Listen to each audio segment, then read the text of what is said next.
নমস্কার বন্ধুরা, সকলকে আমার চ্যানেলে স্বাগত। রাজ্যের সমস্ত সরকারি কর্মচারী, পেনশনার এবং ফ্যামিলি পেনশনারদের জন্য ইতিমধ্যে সপ্তম বেতন কমিশন গঠন করা হয়েছে এবং এই সপ্তম বেতন কমিশন লাগু হতে চলেছে আগামী 1 জানুয়ারি 2027 সাল থেকে। আপাতত প্রাপ্ত খবর অনুযায়ী সপ্তম বেতন কমিশনের ফিটমেন্ট ফ্যাক্টর কত হতে চলেছে এবং একজন সরকারি কর্মচারী বা একজন পেনশনারের স্যালারি বা পেনশন কতটা বাড়তে চলেছে সেই ব্যাপারে আজকের ভিডিওতে বিস্তারিতভাবে আলোচনা করব। ভিডিওটি অত্যন্ত গুরুত্বপূর্ণ পে কমিশন সংক্রান্ত, তাই প্রথম থেকে শেষ পর্যন্ত অবশ্যই ধৈর্য সহকারে দেখবেন এবং ভালো লেগে থাকলে অবশ্যই একটি লাইক করবেন এবং সকলের সঙ্গে শেয়ার করবেন। আর সেই সাথে এই চ্যানেলে যদি প্রথমবার হয়ে থাকেন, এই রকমের ইনফরমেটিভ ভিডিও আরও দেখার জন্য যারা এখনও পর্যন্ত চ্যানেলটিকে সাবস্ক্রাইব করেননি তারা অবশ্যই চ্যানেলটিকে সাবস্ক্রাইব করে নিতে ভুলবেন না। তাহলে চলুন আমরা বিস্তারিত জেনে নিই। রাজ্যের এই সপ্তম বেতন কমিশনটি মূলত কেন্দ্রীয় সরকারের অষ্টম বেতন কমিশন অনুযায়ী একই রূপরেখায় তৈরি হবে। আমি এখানে দেখুন গুগল সার্চ করেছি, এখানে বলা হয়েছে the expected fitment factor for the 8th pay commission is widely speculated to range between 1.83 and 2.86। অর্থাৎ কেন্দ্রীয় সরকারের যে অষ্টম বেতন কমিশন হতে চলেছে বা লাগু হবে আগামী দিনের মধ্যে, তার যে ফিটমেন্ট ফ্যাক্টরটি সেটা 1.83 থেকে 2.86 এর মধ্যবর্তী ফিটমেন্ট ফ্যাক্টর অনুযায়ী হবে। এবং আজকের ভিডিওতে আমরা মূলত কেন্দ্রীয় সরকারের এই 8th পে কমিশন অনুযায়ী সর্বনিম্ন ফিটমেন্ট ফ্যাক্টর অর্থাৎ 1.83 দিয়ে দেখব যে রাজ্যের কর্মচারী এবং পেনশনারদের কত টাকা নতুন বেসিক পে বা বেসিক পেনশন হতে চলেছে সেই ব্যাপারে। তাহলে চলুন আমরা দেখে নিই। দেখুন, সর্বপ্রথমত আমি বলি এখানে ফিটমেন্ট ফ্যাক্টরটি সর্বনিম্ন প্রজেক্টেড ফিটমেন্ট ফ্যাক্টর ধরা হয়েছে যেটি 1.83। এবার পঞ্চম বেতন কমিশনের গ্রেড পে সিস্টেমটি ছিল, যেটি ষষ্ঠ বেতন কমিশনের গ্রেড পে সিস্টেমটি উঠিয়ে দিয়ে একসঙ্গে পে লেভেল করেছে, কিন্তু আমি এখানে গ্রেড পে অনুযায়ী মানে যেটা ষষ্ঠ বেতন কমিশনের পে লেভেল সেই অনুযায়ী ক্যালকুলেশনটা করেছি। তাহলে পঞ্চম বেতন কমিশনে যাদের 1700 টাকা গ্রেড পে ছিল, ষষ্ঠ বেতন কমিশনে যারা পে লেভেল 1 অর্থাৎ গ্রুপ ডি স্টাফ, তাদের নতুন এন্ট্রি বেসিক পে হতে চলেছে 17,000 ইন্টু 1.83 অর্থাৎ 31,200 টাকা। অর্থাৎ একজন গ্রুপ ডি স্টাফ যাদের পে লেভেল 1 ছিল তাদের নতুন বেসিক পে হতে চলেছে 31,200 টাকা। এবার যাদের 1800 টাকা মানে গ্রেড পে ছিল পঞ্চম বেতন কমিশনে এবং ষষ্ঠ বেতন কমিশনে যাদের 17,600 এন্ট্রি পে ছিল অর্থাৎ পে লেভেল 2, তাদের নতুন বেসিক পে হতে চলেছে 32,300 টাকা। এবার গ্রেড পে 1900 অর্থাৎ পঞ্চম বেতন কমিশনে 1900 টাকা ছিল, ষষ্ঠ বেতন কমিশনে যাদের এন্ট্রি পে 18,800 ছিল তাদের নতুন প্রজেক্টেড যে বেসিক পেটা সেটা 1.83 অনুযায়ী তাদের হতে চলেছে 34,500 টাকা।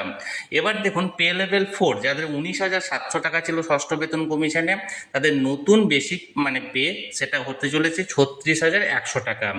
এরপর যাদের দেখুন গ্রেড পে 2300 টাকা ছিল পঞ্চম বেতন কমিশন অর্থাৎ পে লেভেল 5 এবং ষষ্ঠ বেতন কমিশনে যাদের 21,000 টাকা ছিল নতুন এন্ট্রি পে, তাদের নতুন এন্ট্রি পে হতে চলেছে সপ্তম বেতন কমিশনে 38,500 টাকা।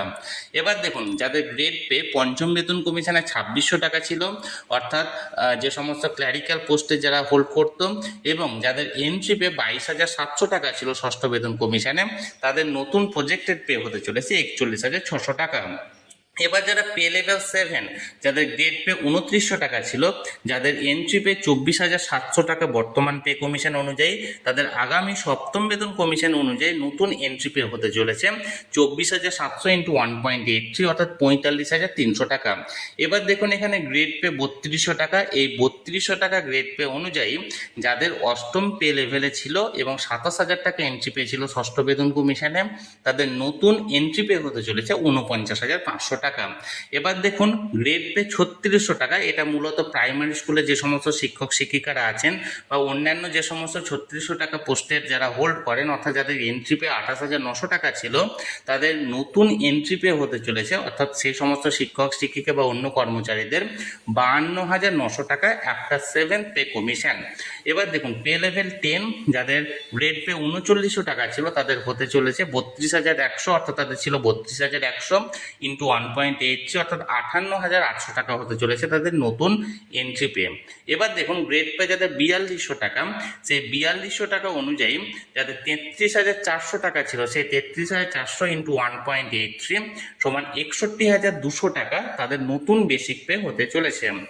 এবার দেখুন গ্রেড পে যাদের 4400 টাকা ছিল সেই সমস্ত এমপ্লয়ীদের যাদের এন্ট্রি পে ছিল 35,800 এবং সপ্তম বেতন কমিশনের পর তাদের এন্ট্রি পে হতে চলেছে 65,600 টাকা। এবার যারা পে লেভেল 13তে যারা কর্মরত ছিলেন তাদের বেসিক পে ছিল 37,100 টাকা বর্তমান পে কমিশনে, এবং তাদের নতুন প্রজেক্টেড যে পে কমিশনে অর্থাৎ 7 পে কমিশনে নতুন মানে যেটা বেসিক পে হতে চলেছে সেটা হতে চলেছে 67,900 টাকা। এবার দেখুন গ্রেড পে যাদের 4700 ছিল পঞ্চম বেতন কমিশনে এবং ষষ্ঠ বেতন কমিশনে যাদের এন্ট্রি পে ছিল 39,900 টাকা, তাদের নতুন একটা 7 পে কমিশনে নতুন এন্ট্রি পে হতে চলেছে 73,100 টাকা। এবার যাদের গ্রেড পে 4800 টাকা ছিল অর্থাৎ 15 লেভেলের পে যারা হোল্ড করত 42,600 টাকা ছিল তাদের এন্ট্রি পে, তাদের নতুন বেসিক পে হতে চলেছে 78,000 টাকা। এবং সর্বোচ্চ যাদের 56,100 টাকা ছিল এন্ট্রি পে এখানে ষষ্ঠ বেতন কমিশনে, তাদের নতুন সপ্তম বেতন কমিশনের পর তাদের নতুন এন্ট্রি পে হতে চলেছে 1,02,700 টাকা। অর্থাৎ বর্তমানে এন্ট্রি পে, এখানে এন্ট্রি পে বললে যারা নতুন চাকরিতে জয়েন করে তাদের স্যালারিটা এখানে বলা হয়েছে।